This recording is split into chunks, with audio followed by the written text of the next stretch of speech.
Howdy, folks. I'm back. It's been a long 9 months since my last list video, if you can believe it. Oh my gosh. So, like my cat playing fetch, I'm bringing it back. Speaking of things we should bring back, No Man's Sky is full of features that I would love to see return. Or rather, it's not full of those features specifically, because they're gone and I want them back. But anyway, I'm Kanaju, and these are 10 vaulted No Man's Sky features that I wish they would bring back. Vaulted meaning removed in this case. Full disclosure, No Man's Sky has more insane features and content in 2025 than I would have ever imagined possible back in the day. So this is less a list of demands or anything like that, and more a list of, wouldn't it be cool if they brought that one thing back? Here's an example. Number 10, Legacy Build Parts. If you've made it past the opening tutorial, chances are you know about the 3 main sets of building parts available to us. We have walls, floors, roofs, and doors available in 3 distinct flavors: stone, alloy, and timber.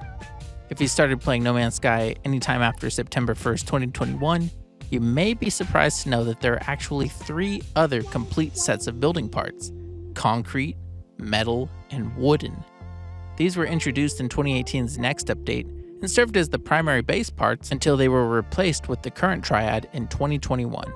Incredibly, they're still 100% supported in-game. You can still build with them, so I'm able to build and share creations that utilize them, but new players will never be able to add them to their catalog. It's a bit of a shame considering how many possibilities they unlock for avid base builders. Plus, they still look pretty good in 2025. So I think it'd be cool if they were somehow integrated into maybe purple systems to add additional rewards for endgame players, but what do y'all think? Number 9, specific creature bait. For some reason beyond my comprehension, Hello Games loves to add expedition milestones that require you to collect mountains of animal poop. So if you've ever completed an expedition, tamed a creature, or distracted a predator, chances are you're familiar with the somehow universally appetizing creature pellet. This handy source of nutrition somehow appeals to every creature in the known universe, regardless of biology or environment. Jokes aside, that's a result of the streamlining of the advanced bait system in February 2021 for the Companions update. Previously, you would need to scan a creature to determine its diet and then create a bait that appealed to it in order to ride it.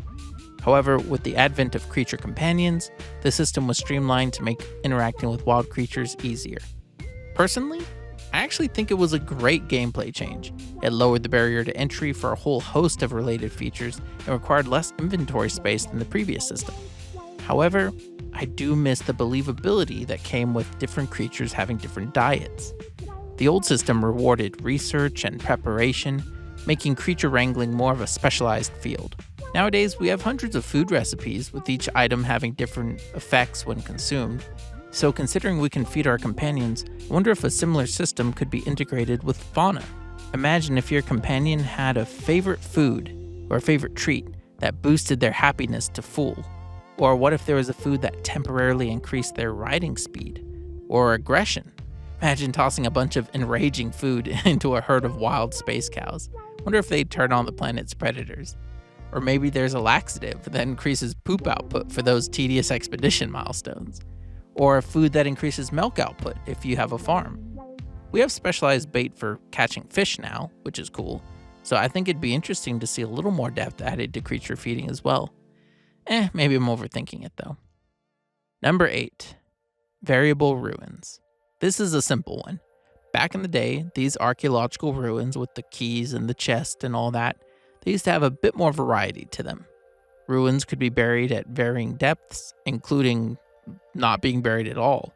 The tower used to have variable roof parts as well. However, due to a number of recurring bugs, they eventually cut out all variety in order to avoid issues such as floating ruins, which were kind of funny but definitely broke immersion. So today, every ruin is exactly the same. While I would love fully procedural ruins to explore, right, who wouldn't, I'd settle for what we had in 2018 when the feature first launched. Number 7, Cold Rainstorms. I kid you not, rain on Earth is more often chilly willy than it is scalding hot. Yet for years, rainstorms have been accompanied by boiling temperatures in No Man's Sky. That wasn't always the case though, as I'm fairly certain cold rainstorms still exist in the game, as late as Atlas Rises in 2017 and 2018. Granted, there are ambient rain planets with fair temperatures, but I'm talking about rain storms, like actual storm events. Those have been superheated for years. Well, truth be told, they may have actually fixed this in the last year with Worlds Part 1 or 2, but I can't seem to find the footage proving that at the moment, so if someone could confirm this in the comments, I would really appreciate it. Otherwise, I hope to bring back cold rainstorms. Thank you. Number 6. Quicksilver and Derelict freighters. Listen, I love how Quicksilver is distributed in the game currently. It's a very limited currency used to purchase unique build parts, customization options, and consumables. You can earn a capped amount from Nexus missions and expeditions, but it's not something you can just grind continuously on an unlimited basis like units or nanites. The only unlimited source of Quicksilver currently in the game is a random space encounter, condensed stellar ice. Not only is this event random, but it's not even guaranteed to give you Quicksilver if you encounter it. That said, there are some systems that have high rates of this event that do make farming somewhat viable, if extremely monotonous. However, for a few weeks back in 2020, there was another cooler way to loot Quicksilver in-game. For a limited time, Derelict freighters, the equivalent of procedural space dungeons, had a chance of containing Quicksilver in their lootable containers. I thought this was awesome, and I wouldn't mind them bringing it back from time to time. It could also work as an ultra-rare lootable currency if left in permanently. It still rewards gameplay after all. But alright, we're halfway through. If you're enjoying the video so far, I would really appreciate a quick like on the video. Like I said, I haven't done this in some time, so this video is going to need all the help it can get to get off the ground. So again, appreciate it. Thank you. Let's get to number 5, base vendors. Ever dreamed of building your own bazaar with actual vendor NPCs? No? Oh, well, I have. And while we can place our base companions like the armorer and the farmer in our bases, we can't hire a proper just vendor, shop vendor. This might seem like a silly request to bring up, except that we actually did have vendors in our bases in 2017. Back then, you couldn't build a base anywhere like you can today. Instead, you would build out from a pre-established base mainframe. These central rooms included blueprint vendors who I imagine didn't see much business catering to just a single customer.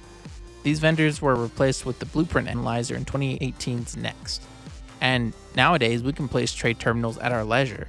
That said, I still kind of miss that vendor from 2017. Nowadays, if you're not playing on Switch, you can have vendors in your settlement, which is pretty cool, right? The market building has component vendors, but still, I wouldn't mind being able to build my own little shop and being able to hire a shopkeep to run it too. I don't know. Number 4, Old NPC Proc-Gen. So before Next, NPCs used to dress a lot differently. You see, we didn't have player characters back then, and NPCs couldn't walk around like at all, like none of the NPCs moved. However, after Next added player character models and the ability to play as any race, the procedural character model needed to be completely reworked. Since all models now share the same skeleton rig, right, for animation purposes, clothing and body parts need to be more universal. While that's great for players creating unique outfits from any parts they like, it resulted in less visual variety for NPCs. Gek used to have more clothing featuring Gek charms, for instance. The Korvax actually had a big wire thing connecting their heads to their bodies, which was pretty unique. And Traveler NPCs featured bizarre clothing unlike any other race. Certain characters that are still in the game that were added in 2017 still retain unique looks, such as Artemis, Apollo, and Null. Nada and Polo also retain their unique looks. Characters added in 2018 or later, though, such as the other travelers in the anomaly, they feature appearances based on available customization parts. They feel a little more generic. The interesting thing is that the old NPC models are technically still accessible in the game files, or at least my farmer, who I hired in 2016 or 2017, still retains their original look. Since 2018, we've gotten a ton of new customization parts from expeditions and quests, So I'm not saying it was better back then or anything. Like, trust me, we have a lot of variety. But what I do miss is each culture and species having a more unique exosuit and clothing that reflected their culture. The autophage, introduced only maybe 2 years ago, they do have an incredibly unique set of customization to pull from. And it definitely sets them apart, right? They don't look like any of the other races. You can't even mistake them. So I could see this sort of system working even nowadays with the current proc gen. Be a ton of work though, like a lot of work, no doubt. But it would be pretty cool. Number 3, weekend missions. No, I'm not talking about the weekend missions available through the Nexus every Friday. Back in 2019, there was a series of narrative-focused missions that told a story over the course of several weeks.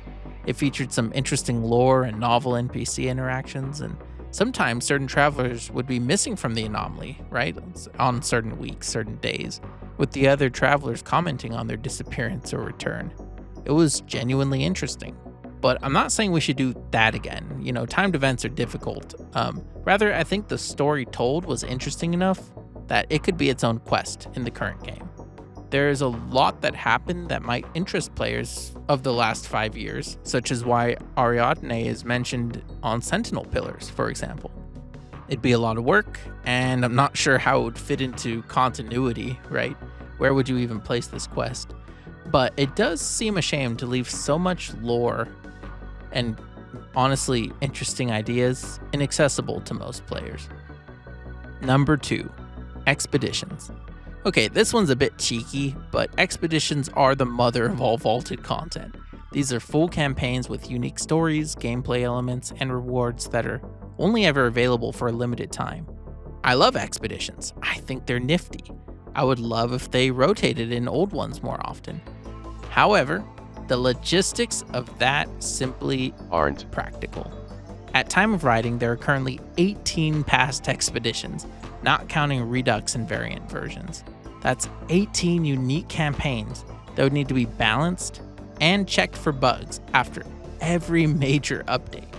That's simply not a great use of resources, even if Hell Games are the GOATs. So instead, I'd love to see parts of these expeditions brought into the main game. We have a great example of this with the Singularity Expedition. Its story content was added to the autophage questline after the expedition ended, so that future players wouldn't miss out on that part of the story. Certain expeditions like Pilgrims and Exobiology that are just checklists, those wouldn't really make sense, honestly. However, I could see an alternate version of, say, Aquarius working pretty well as a follow-up to the Dreams of the Deep questline. Liquidators could be a fun combat campaign. You could cut out a lot of the fluff, like the extra milestones with poop and stuff, and just lean into the story and the gameplay content. I don't know. Let me know how you might adapt expeditions in the comments below. So, we're down to our last item on the list. Longtime viewers of the channel might be able to guess it, actually. While you think about it, might as well hit that like button, if you made it this far.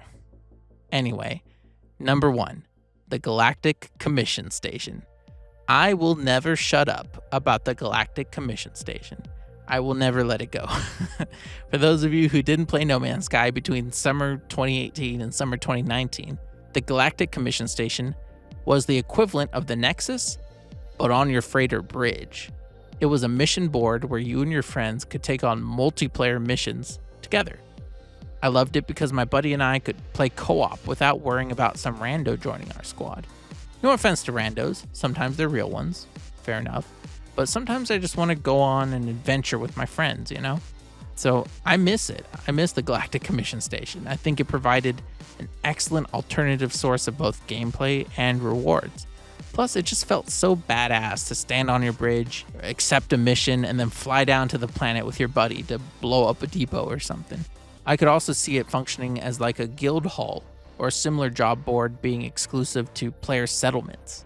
That would be pretty sick, but I mean, hey, that's just my opinion. So, those were my top 10 vaulted No Man's Sky features that I would love to see return in some form or fashion. Which one would you be most interested in seeing? Which one do you miss the most? Are there any I forgot about? I mean, probably.